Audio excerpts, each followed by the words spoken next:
পর্দারের মা ও বোনেরা সকলকে আবারও সালাম জানা, আসসালামু আলাইকুম ওয়া রাহমাতুল্লাহি ওয়া বারাকাতুহু।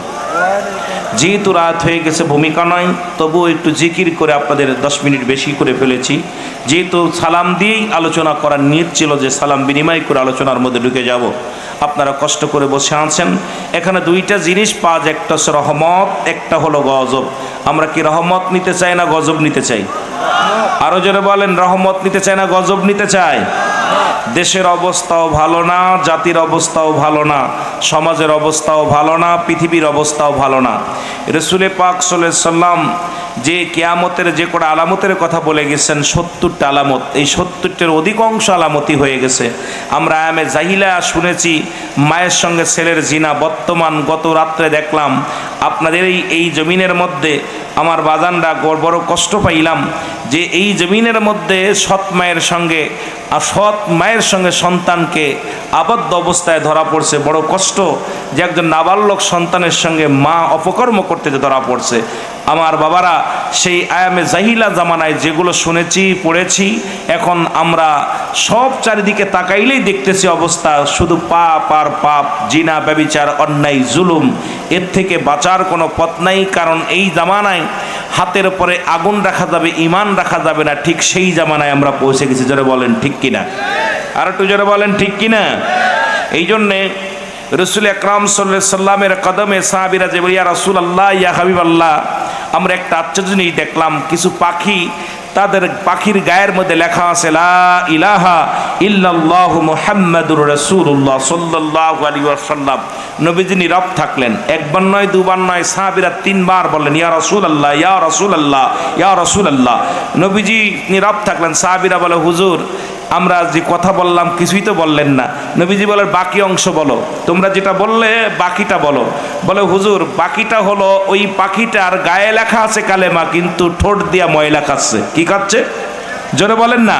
ময়লা খাচ্ছে। আজকে অসংখ্য উলামা ইকরাম লিবাসের মধ্যে ইসলাম ঢুকাইছি, দাড়ি, টুপি, জুব্বা, পাগড়ি সব ঠিক আছে, জিনা, ব্যভিচার, জুলুম, অন্যায়ের মধ্যে আমরা লিপ্ত হয়ে গেছি। জোরে বলেন ঠিক কিনা?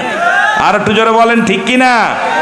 রাসূলের জন্য আমার বাবারা আমার, ঠিক সেই মুসিবতের জামানা, বিপদের জামানা, এই জামানায় ইমান নিয়ে কবরে যেতে পারবো, যদি যেতে পারি তাহলে আপনার আমার জীবনটা ধন্য। আর যতই বন্দেগি করে যদি ইমান নিয়ে কবরে না যেতে পারি, সব বরবাদ। এই জন্য আল্লাহ যেন আজকের মাহফিল থেকে ইমান নিয়ে কবরে যেতে পারি। সকলে বলুন আমিন। একটু মহব্বতের সঙ্গে বলেন লা ইলাহা ইল্লাল্লাহু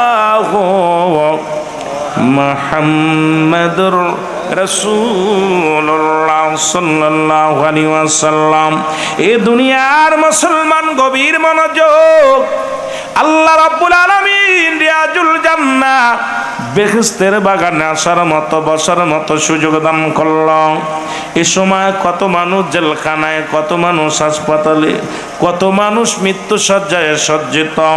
রব্বুল আলামিন আপনাকে জেলখানায় নেন নাই, হাসপাতালে নেন নাই, সুন্দর পরিবেশ এই জান্নাতের বাগানে বসার মতো সুযোগ দান করলে একটু উচ্চ কণ্ঠে আওয়াজ দিছিলা বলা যাবেন আলহামদুলিল্লাহ।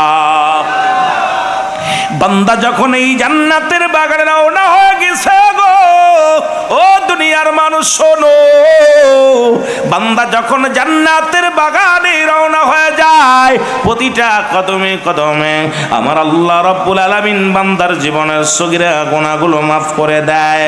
বান্দা নিয়ত করেছে বাড়ি থেকে আজকের মাহফিলে যাইব, ওই চান্দি মাহফিলের জমিনের দিকে যখন নিয়ত করে রওনা দিল, প্রতিটা কদমে কদমে আমার আল্লাহ রাব্বুল আলামিন বান্দার জীবনের গুনাহ মাফ করে দিছে, সগীরা গুনাহ।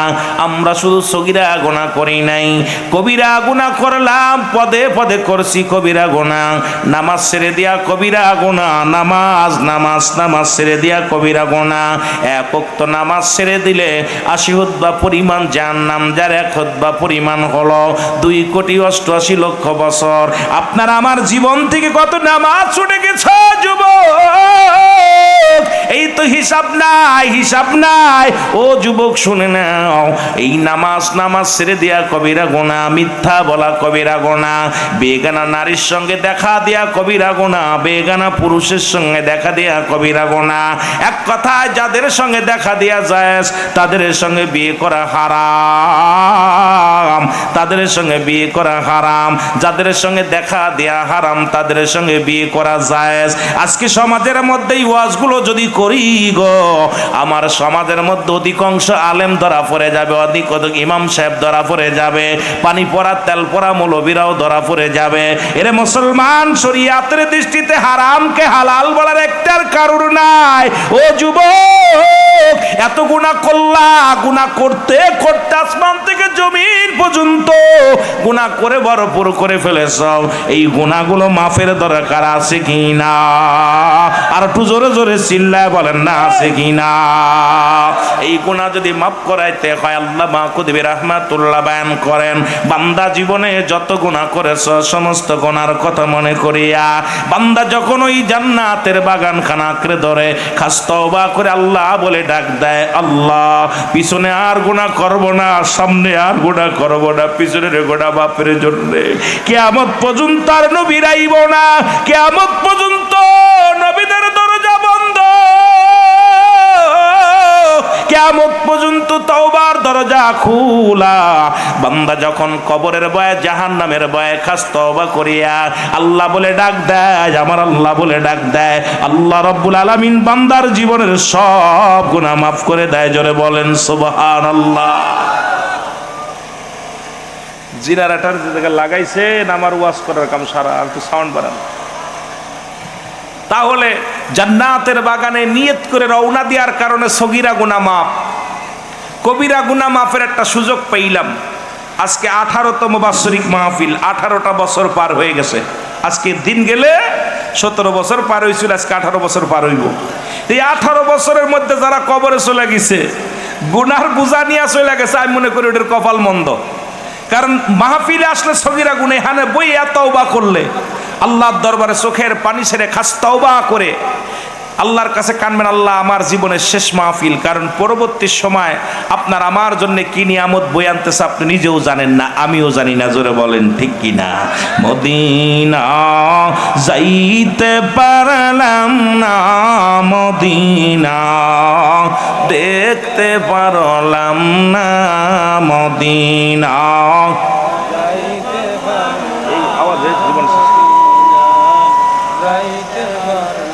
আমি অসহায় তাই এত দূরে রই, আমি অসহায় তাই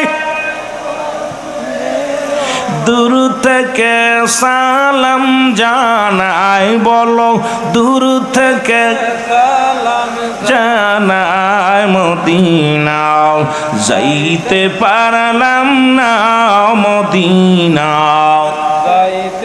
একটু মহব্বতে চিল্লায় বলেন, মদিনা যাইতে পারলাম না, মদিনা। আমি অসহায় তাই এত দূরে রই, আমি অসহায় তাই এত দূরে রই, শুধুই সালাম জানাই, বলো শুধুই সালাম জানাই, মদিনা যাইতে পারলাম না, মদিনা। একটু মহব্বতে সিলায় সিলায় বলেন, মদিনা যাইতে পারলাম না, মদিনা যাইতে পারলাম না। মদিনার নাম কত মধু,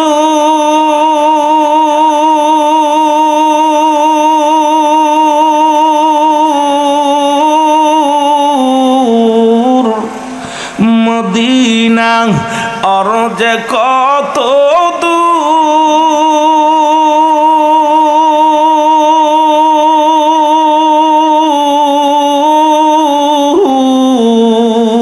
ওই মদিনার পথের দুলি, বলো ওই মদিনার পথের দুলি মাকুতে পারলাম না, মদিনা যাইতে। আয় হায় মদিনা যাইতে পারলাম না, মদিনা।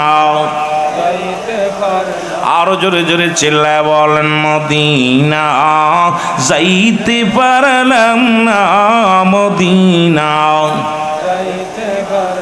আমি অসহায় তাই এত দূরের আল্লাহ, অসহায় তাই এত দূর থেকে সালাম জানাই, বলো দূর থেকে জানাই, মদিনা যাইতে পারলাম না, মদিনা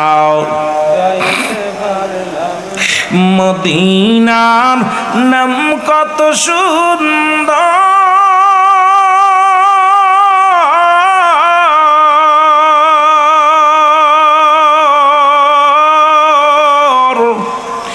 মদিনা কেড়েছে অন্তর।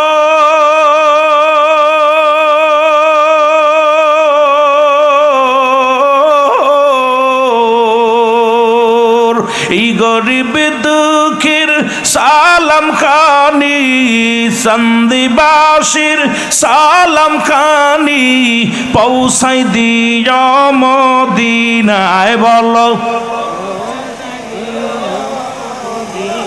আই মদিনা যাইতে পারলাম না, মদিনা লাম না। আল্লাহুম্মা